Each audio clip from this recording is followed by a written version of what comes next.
Ich kann mich noch an den Anfang erinnern, als wir uns damals das erste Mal getroffen haben, wo es um die Projekte gegen Digitalisierung, Industrie 4.0 in der Lebensmittelindustrie es war für mich damals auch wirklich so das entscheidende Schlagwort. Da war Food meets IT. Ja. Okay, dann sind wir da richtig. Wir haben ein großes Thema, die Qualitätssicherung der Lebensmittelproduktion. Und das war einfach ein konkretes Thema, ein konkretes Projekt. Zum Beispiel ist ein wesentlicher Ansatzpunkt bei dem Smart Food Technology Cluster auch sogenannte virtuelle Abbilder von Lebensmitteln zu erzeugen.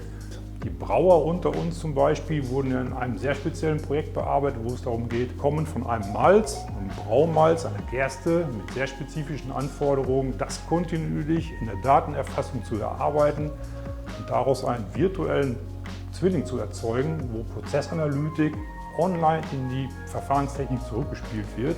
War schon herausfordernd, aber ist gelöst worden. Und dadurch haben wir auch angefangen, den Demonstrator aufzubauen. Das ist also so eine kleine Produktionsanlage, wo man den Gesamtproduktionsprozess zeigen kann. Und das ist dann für jeden auch greifbar, dass man einen digitalen Zwilling erstellen kann und dadurch auch die Daten, die man auch entsprechend aus der Anlage bekommt, auch sichtbar machen kann. Und ich glaube, das ist ein wesentlicher Erfolgsfaktor auch der Smart Food Technology sozusagen, dass die verschiedensten Herangehensweisen, die Digitalisierungskompetenz der Hochschule, die Lebensmittelkollegen, die Industrie inklusive der anderen beteiligten Partner eben sehr, sehr engagiert dabei sind, um diese tatsächlichen virtuellen Abbilder und die Prozesse auch gemeinsam zu gestalten. Ja, das hat man auch wirklich gesehen. Das eben auch unsere Mitarbeiter und die Kollegen von der DAOWL, das war ein Team. Das war jetzt nicht so, dass da einer kommt von der Industrie oder da sind Studenten oder Studierende, sondern das war das Team, das Projektteam.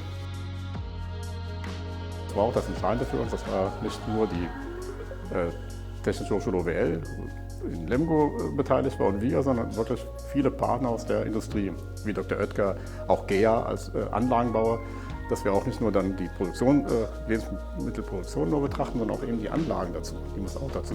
Und auch eben Sensorenbauer, die dann die richtigen Sensoren da auch herstellen, dass wir einen Gesamtprozess darstellen können, wie wir eben diese Lebensmittelproduktion verbessern und digitalisieren und optimieren können.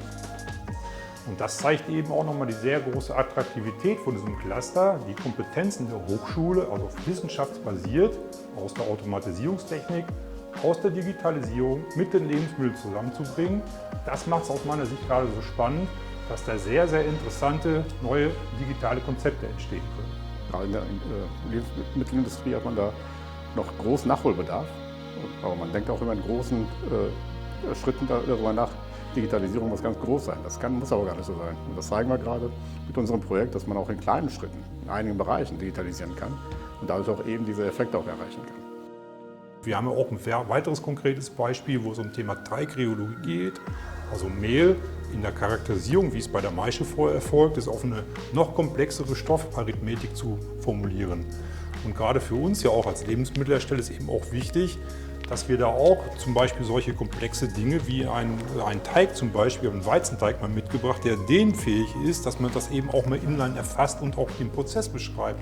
Das ist ja alles andere als trivial. Was das Thema der Datenverarbeitung auch angeht, das ist ja auch bei der DAOWL ist auch ein Institut mit der Datenverarbeitung, wo auch Studenten, die sich da wirklich als Experten da weiterentwickeln, dass man auch mit Massendaten umgehen kann. Was mache ich mit Massendaten? Und ich glaube, wir sind auch gut beraten an der Stelle. Und da sehen wir auch Studenten die Möglichkeit zu geben, diese zunehmend komplexeren Dinge zu begreifen und auch mitzuarbeiten. Ja, ganz genau. Das ist ja für uns natürlich auch wichtig, dass wir da viele Studenten mit dabei haben, Studierende, die da mitarbeiten. Das sind ja eben unsere Fachkräfte der Zukunft. Mit dem Projekt Food Lifetime Tracking ist ein ganz, ganz wichtiges Thema, was wir nochmal im nächsten Projekt dann weiterverfolgen werden, um da auch eben die Lebensmittelverschwendung so weit zu reduzieren, wie es möglich ist. Also ich habe hier einfach mal eine Pizza mitgebracht, welche ja auch als Prototyp eines Lebensmittels herhält, wo ja auch Sensoren nochmal erzeugt werden müssen, um das Lifetime-Tracking auch hinzubekommen. Das ist auch eine Herausforderung. Aber das macht dann auch die neuen Projekte, auch eben die Konkretisierung nochmal viel, viel spannender, dass wir genau diese konkreten Themen, die konkreten Fragen, Antworten noch finden wollen. Da geht es ja um viele Fragezeichen auch, also Wirtschaftlichkeit, Ressourceneffizienz, was ja ganz klar auch als Themenfeld im Smart Food Technology Cluster reflektiert ist. Und jetzt bekommen wir sozusagen auch eine weitere Räumlichkeit, wo wir es in Greifswald machen können mit der Smart Food Factory im Rahmen des Innovation Campus Lemgo Entwicklungsplans. Ich bin auch sehr gespannt darauf, weil da ist ja schon einiges passiert in den letzten Jahren. Die Bausteine werden immer konkreter. Ja, ja.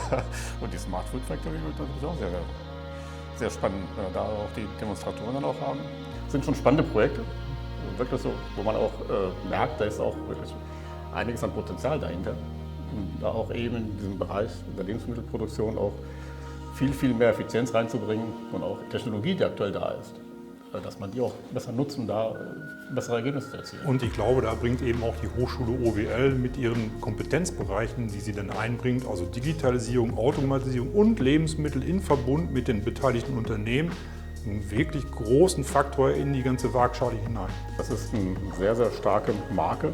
Ich bin ja auch über unsere Kunden auch bundesweit unterwegs. Und wenn ich dann sage, wir arbeiten mit der THOWL in Lemgo zusammen, das ist wirklich ein Kompetenzzentrum, was eben bundesweit sehr bekannt ist.